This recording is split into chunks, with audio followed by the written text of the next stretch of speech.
You're not procrastinating because you're lazy. You're procrastinating because the thing you're avoiding is the thing you want most. Sounds backwards, right? Why would anyone run from the exact thing they're craving? But that's exactly why you've never caught yourself doing it.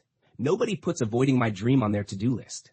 You think you're procrastinating on the report, the email, the gym session, stuff you hate. But there's another kind, the one that looks productive.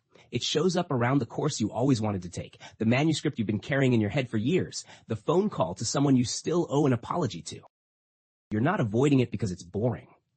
You're avoiding it because it matters. And the moment something actually matters, your brain stops treating it like a task and starts treating it like a threat. Boredom you can push through. A threat you run from. Here's the tricky part. This kind of procrastination never looks like procrastination. It wears the costume of being busy, of not the right time yet, of needing more preparation first. You might spend 20 minutes explaining your idea to a stranger. By the end of the conversation, it sounds like you've been building it for months. You haven't started. This isn't a time management problem. It's an emotional one. Psychologists Fuchsia Sorois and Timothy Peichel found something uncomfortable back in 2013. Your brain doesn't care about tomorrow. It cares about feeling better in the next 30 seconds. That's why procrastination feels good, even while it's quietly destroying something you actually want. Facing what you really want isn't clean excitement. It's tangled up with fear. Fear that if you actually try all the way and it still isn't good enough, you'll have run out of excuses. So you don't try. The dream stays untouched, untested, never crushed by reality. A dream you never test can never technically fail. This isn't about dodging work. It's about protecting the story you've told yourself about who you are. The first sign is easy to spot once you know to look for it. You spend hours researching, buying courses, reading reviews, building detailed plans for the exact thing you want to do, but you never actually start doing it.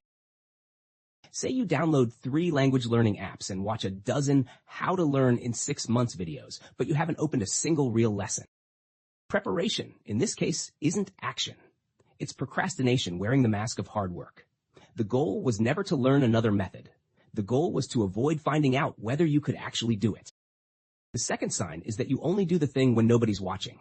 You write a song, a chapter, a page, and you hide it on your laptop. You don't show anyone. You don't post it anywhere. The folder keeps getting bigger. Nobody has ever opened it. Because if nobody knows you're trying, nobody knows if you fail. And if that's not clear enough yet, notice whether you keep changing the goal right before you're about to reach it.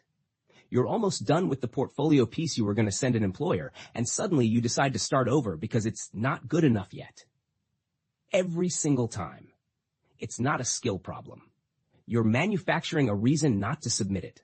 Perfect is just procrastination with better branding.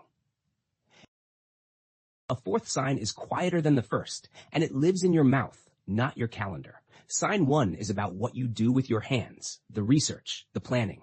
Sign 4 is about the words that come out of your mouth. Listen to the tense you use when you talk about the thing you want. Next year, I'll open the shop. Once things settle down, I'll write the book. Always future, never present.